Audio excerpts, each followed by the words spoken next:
Welcome to Onion Unlimited, the radio show. This is our FM 24/7 internet radio powered by The Hub. I'm your host, Daniel Torridon. We've got Mariella Kermy over there in the corner of obscurity. Hello, hello, hello. First, we got some big news. Drum roll in the studio tonight. We should have David Donley and Denise Wise from Peaceful Cacophony. So, David, one of my favourite bands is Travelling Wilburys. Love that. Yeah. And the drummer in Travelling Wilburys, he was never actually counted as part of the band. I can't remember his name now, Ken or I can't remember. Do you know the guy I mean? He was a session.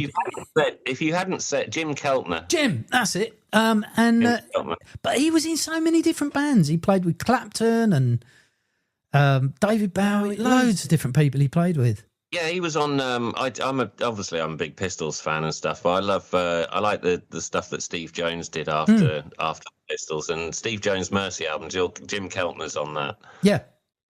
So he was a session, a gun for hire, I think they call us. Is that what they call you? Absolutely. Yeah, gun for hire. You know, when I was sort of hanging around with The Cure in their studio, they had Phil Thornley was producing the session, and Phil Thornley did the first Psychedelic Furs album. He did the Pornography album for The Cure.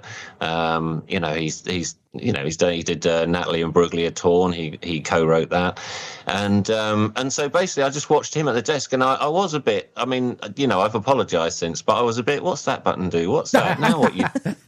Wow. And and the same with people who, if I know that someone worked on an album that I really love, I'll ask them, how do you get that guitar sound, and how do you get it? But sometimes it's just you just come up with something. So I mean, for instance, in that Dax and Roxanne album, the Swiss metal band I was telling you about, they got their guitar sound how they have it live in the studio, and we mic'd it up with your normal mics, and but it just didn't. It was really thumpy, and it had all the sort of grunt and grit, but it wasn't cutting through, and I had this idea that there was an aluminium flight case that the amp came in. So I put it next to the amp and then put a microphone in front of the aluminium flight case. And so I mixed in basically the reflection of this sound coming off, and that gave it the top end. Yeah. So I mixed those two mics together, and And again, we did the same with the drums. The drummer's kick drum. We didn't want to use too much false reverb, but we wanted to get a nice big fat drum sound. So I said, let's build a tunnel out of like whatever we could find, a tunnel going from the bass drum to about sort of like 5 feet away, and then as well as the close mic we had, we just stuck a mic at the end of this tunnel. Wow. And so when he kicked the kick drum, you got the nice smack of the kick drum, but you also got this, Brilliant. Wow, somewhere between a note and a gunshot, So it was. So you just have a go. Yeah, I mean, the creativity sometimes. I was in need of a shaker the other night for a song I was doing, and I didn't have a shaker, so I got Mariella to fill my little sippy mug with rice, and I'm sitting there like shaking a little sippy mug full of rice. Oh, all right, yeah. Didn't I? It worked. Well, we were talking about the Eurythmics. Yeah. We were talking about the Eurythmics, and when they were in Rack Studios in London. And I think it was Here Comes the Rain Again.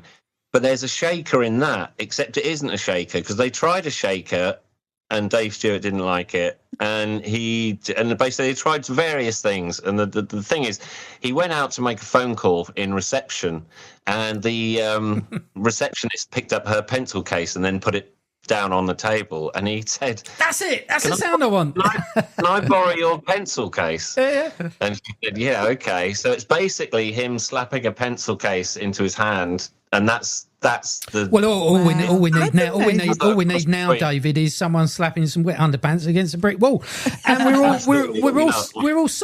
We're all sorted.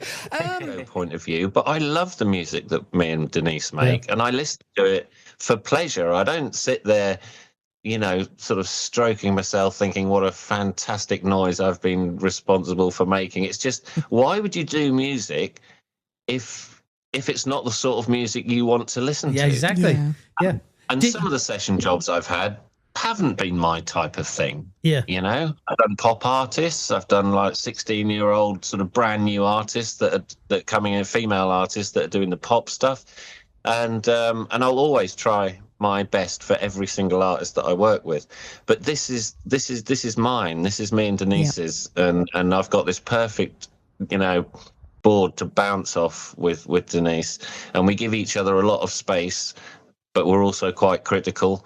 It's just a good balance. Would you like to play Glastonbury, Denise and David? Have you played Glastonbury? Yeah, 2004 though. You've already done it. Dream already done. I'd love to go there though. Wallow around in the mud, listen to some rock music. Why not? That would be fantastic. Well, we're going to thank our guests, Denise and David from Peaceful Cacophony. Absolutely fantastic music. You're an absolute joy to talk to, the two of you. Your album, Corona Somnia, am I saying that correct? Yep. 11 tracks on there. I think it is up to 11 now that we've got to demo stage. We've got to just finish some vocals and stuff like that, and that's the thing. We're just working on the 5th one at the moment. It's not over. So we've been doing a video shoot for that, and you know, we're going to be re-recording some bits and pieces from when we first wrote it, and then that will be the next single. Any idea when it's going to be released? That's down to me getting it mixed and stuff. But what's unique about this one is this is the first time we've sort of had a guest. I just wanted Ed Graham from The Darkness. I wanted his drummer for the next one. So it's a real rocker. If you know who The Darkness are, then great band.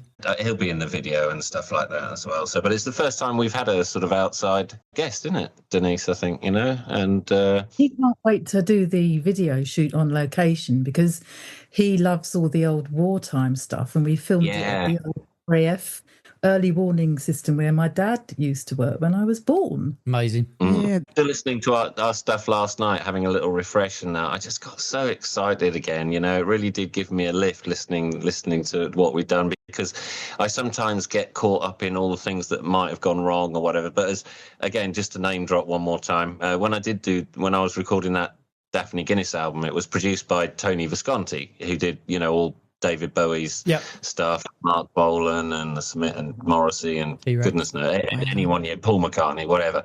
And Tony Visconti, there was one point in the sessions where we had a bit of a problem with one person that was around.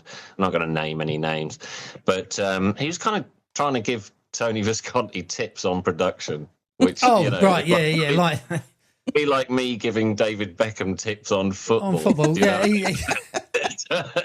And it's like, you know, and in the end, you know, this guy was sent home, you know, because it was just annoying and not the right behaviour. And I said to Tony at the end of the day, I said, "Oh dear, it's a shame. It was a bit of a bad day." And he said, Dave, there's never such thing as a bad day in the studio, Dave. There might be a bad hour, there might be a bad afternoon, but there's never a bad day in the studio." And that's all amazing. That line has spurred me on when I just sort of think, he's right, because you always get something done, something comes out of it, you know, and also it's a darn privilege to be able to just press a button and record what you're thinking, you know, whether it's coming through from your head, through your fingers, or whether it's coming out of Denise's lovely mouth. Well, listen, guys, it's been an absolute pleasure. I'm sure Mariella feels the same. I feel absolutely privileged that you've been on the show. Absolutely. Thank you so much. We should do a part two. If you're up for it, anytime. Absolutely, we'd be totally down for that. Corona Somnia, 11 tracks. It's going to be out whenever they can be asked to finish it. Basically, isn't it? when you get around to it. Can't wait for that. In the meantime, folks, head over to Bandcamp. peacefulcacophony.bandcamp.com. Go and support these artists because they're fantastic, and also go and check out the videos, because there's even like behind the scenes videos, aren't there? The outtakes of the latest song. You guys are just an absolute you two are blast. just a blast.